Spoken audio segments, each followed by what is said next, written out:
Good morning, everyone, and welcome to the Rangers Review morning briefing for Monday, the 6th of September. I'm Derek Clark. I'm joined by Jonny McFarlane and Joshua Barrie. Joshua, good weekend? Yeah, it was good. I was finishing off my isolation period, so it was a bit boring.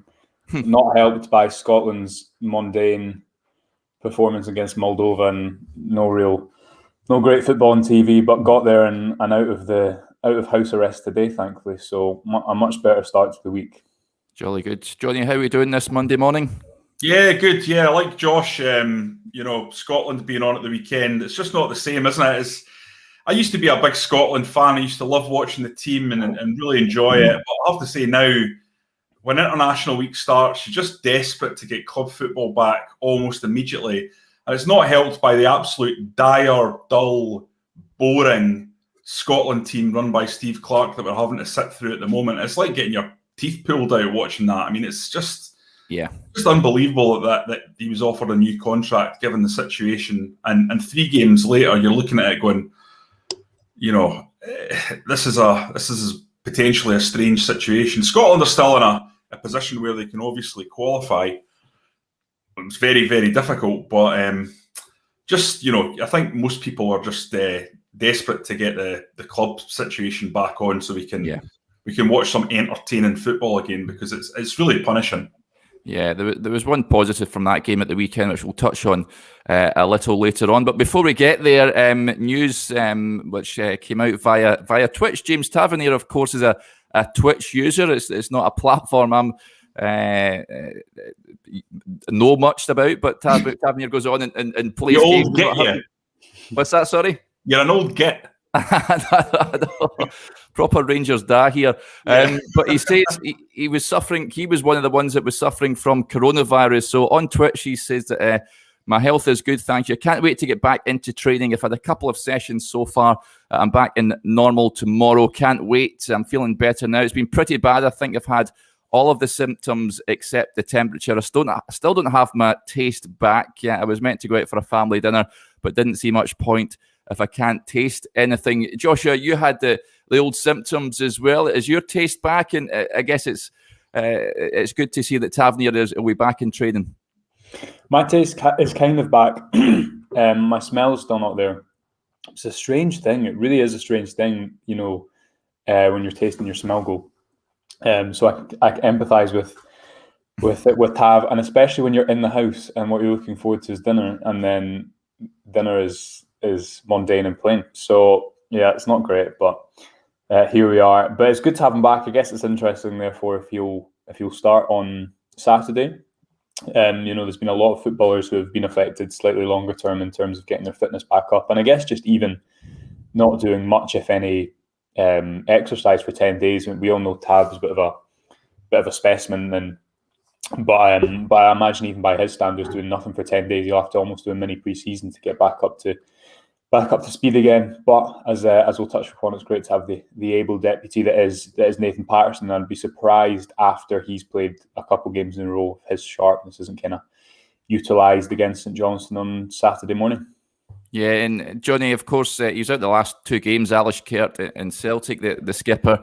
Paterson, of course, came in for Alishkert, and Leon Balogun with a man-of-the-match display against Celtic. So they've not missed him as much as what they maybe would have a few months, maybe years ago.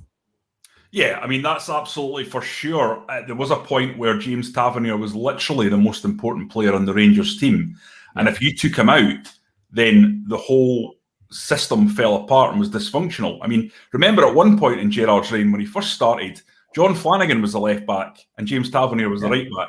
So any width that you had in this system of pushing the defenders forward really came from James Tavernier. So it shows you how much Rangers have evolved and changed since then.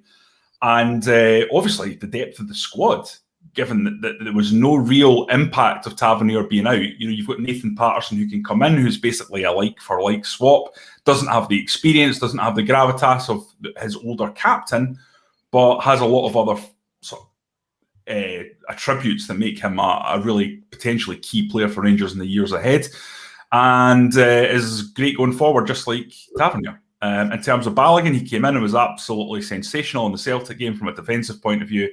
So it really has been a decent spell given such an important player's been out, and it shows you the depth of that squad. I think Josh's point is really interesting about the loading on Tavernier, because you hear a lot of players' testimony of having COVID and having been affected quite badly by COVID, and we know everyone is affected differently.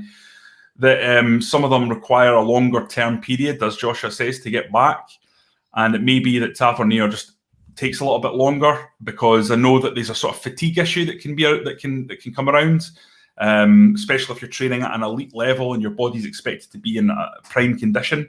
So maybe this weekend will come too soon for him. But the one thing that we do know, again, it's that level of depth that Rangers have that mean really these issues are not the kind of impactful situations that they would have been last season, perhaps. Certainly the season before and the season before that. Gerard's first two. Yeah, absolutely. With Tavernier coming back, there's a slight concern over Phil Hollander. He's currently carrying a knock, apparently picking up the injury in training with the Sweden national team. He was a standout against Spain when they beat them last week. But the boss, Jonny Anderson, says Philip Hollander is run individually in the gym. Some players have been given an adapted training load and will step up gradually. He says it's too early to say if we'll be ready for Sweden's game on Wednesday. It's an interesting one. Joshua, he was my man of the match against Celtic. He's Rangers' best defender in my eyes. This will be a slight concern for Steven Gerrard. Yeah, and I think you often see Hollander, or have seen him rotated, especially a lot last season. I think that probably does come down to not wanting to increase the load too much on him. I guess the positive is that if his manager's saying he might be back for Wednesday, Saturday shouldn't seem an issue. But then if he plays on Wednesday, then perhaps Saturday is an issue. But if Hollander isn't, if you go off last season, if you look at the way the management team constructs that back line for each game, Hollander isn't going to play every game. He's not Goldson, and I don't think there's a reason that they have 4 centre halves who they all deem as first choice or are able of playing in the first team. And again, you look at the amount of games that Balogun played last season. I don't think that will change just because of the criticism of him at the start of this season. I think you looked at the way he responded to criticism in that Celtic game and what was a really difficult, or a different situation for him. And you look at the way that he spoke post-match, and I think the Rangers fans really love Leon Balogun. I think that's why his performance against Malmo was so dramatic, because it was so, not completely out of the blue, but it's almost like Hollander's performance away at Benfica when he just sold 2 goals. So, yeah, I mean, I'm not one that tends to worry as much for St Johnstone away if Hollander isn't there because of Balogun.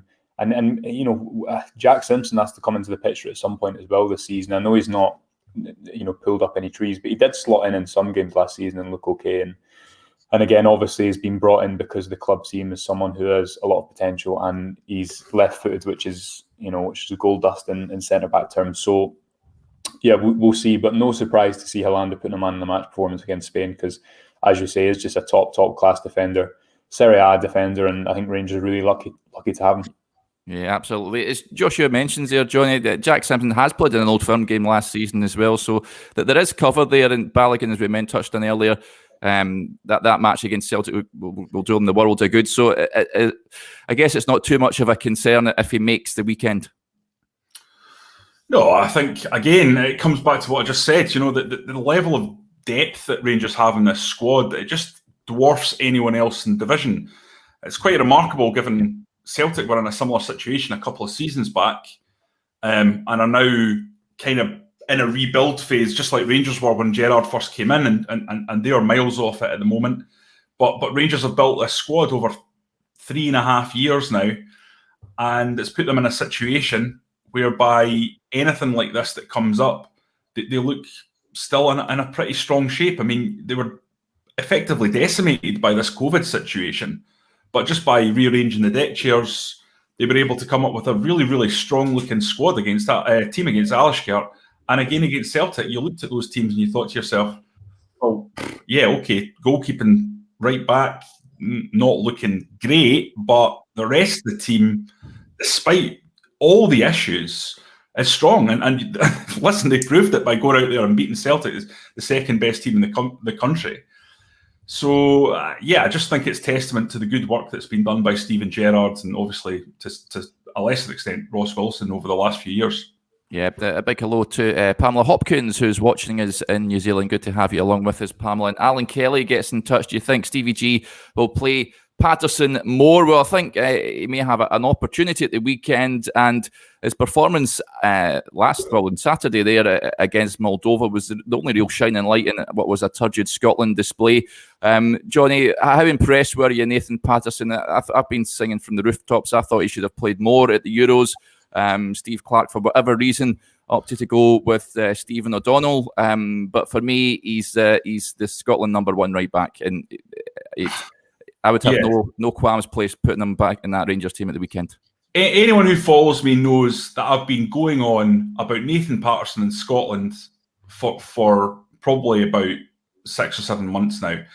It's screamingly obvious for anyone who understands football that Nathan Paterson is a far better footballer than Stephen O'Donnell. I'm sorry, I know that'll upset people, but it's just blatantly obvious to anyone who has eyes. And, like O'Donnell's a good, solid Scottish Premiership pro, but I'll frankly never get over the fact that Billy Gilmour and Nathan Paterson didn't play in the most important game for the last 2 decades since I was a 16-year-old for Scotland. It just defies belief that you wouldn't pick 2 players who are just so obviously better than the ones that were in the team. I mean, then he brings Billy Gilmour against England and he's man of the match, but he wasn't ready for the Czech Republic. It's just nonsense, just absolute nonsense. Just, again, symptomatic of the poor management of Scotland in the Clarke era. And he's just had an easy ride over this. Nathan Paterson at least seems to be in position now. He seems to be the first pick now. It's too late, but at least he's done it now, and will be the right back for Scotland for the next 12, 13, 14 years. There's no doubt about that in my mind. He's got every facet that you need as a right back. He's powerful, he's quick, he's physically strong, he's a big guy, he's not one of these little right backs.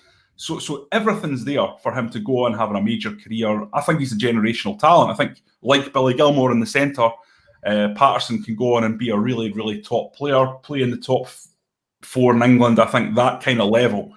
So, it's just up to him to go out and prove that people like me who are saying these things have called it spot on. But I first saw Nathan Paterson in a youth game in 2000 and...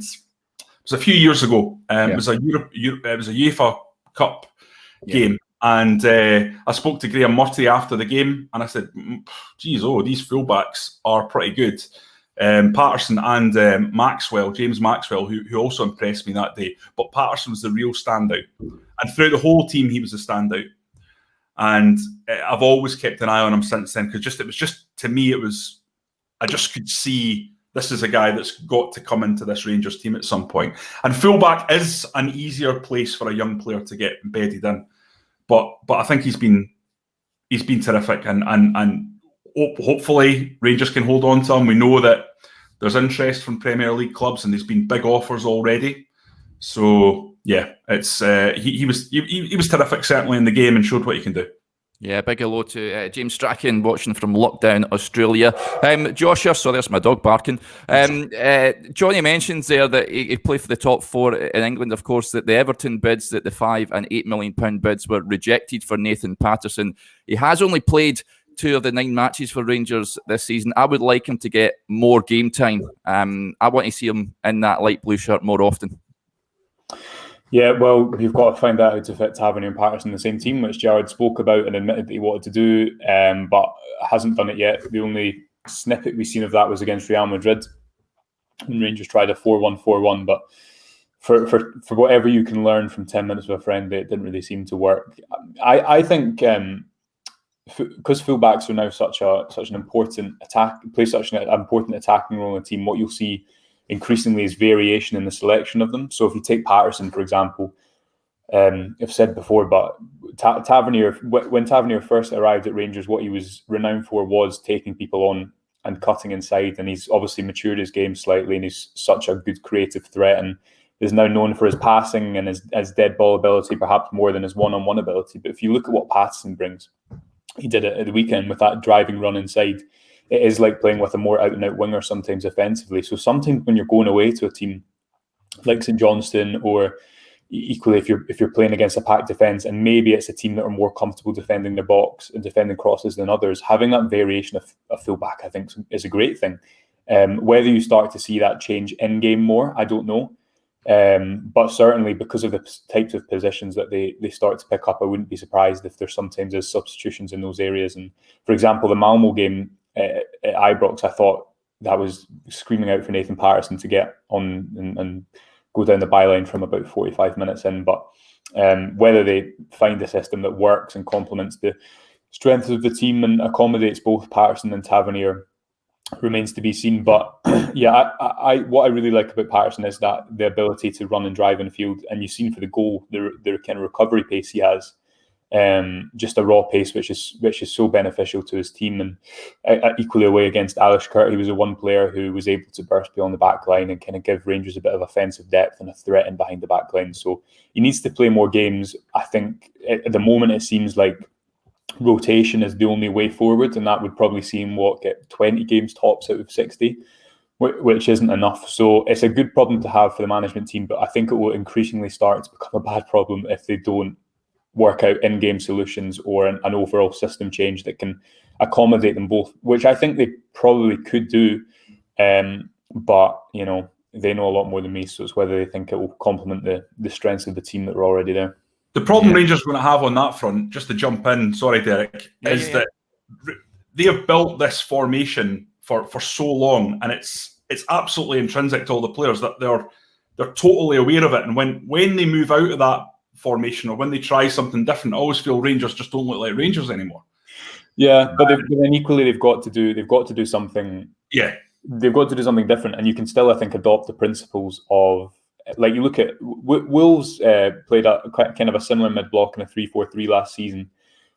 You can still the reason the 4-1-4-1 again from 10 minutes in a friendly, but it didn't look like it worked, was because of the disconnect and the ability the other team had to play through because Rangers weren't compact. So I think there would still be a way that Rangers could maintain those principles within that system, and it would give them something different because it would give them a different in-game solution, where if they are struggling to break a team down, they can say, okay, we'll bring Tavernier infield slightly. That might give them some more optimum crossing positions. Nathan Paterson can occupy the fullback by being a one-on-one threat down the line. We can still keep a three up front in Kent, Morelos and Roof.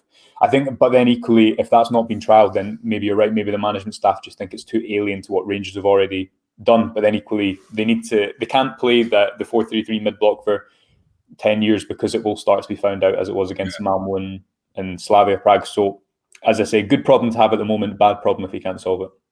Yeah, he was one of the number of players taking part for their country the weekend. Kemar Roof made his Jamaican debut, which was good to see, although they ended up losing 3-0 to Panama. And Yanis Hadji looking impressive once more. A fantastic assist for their goal against, I think it was Liechtenstein that they were playing, I think, at the last night. So, again, looking very impressive. Lads, that'll do us there. It's great talking about Rangers, as always, on this Monday morning. Remember to subscribe to the Rangers Review now for only £2.99 a month and support top quality journalism covering the team you love. We've got a great article on the website this morning from Stevie Clifford, so do go check it out and keep an eye on our Twitter and Facebook pages as well. We'll be back tomorrow morning, but until then, enjoy the rest.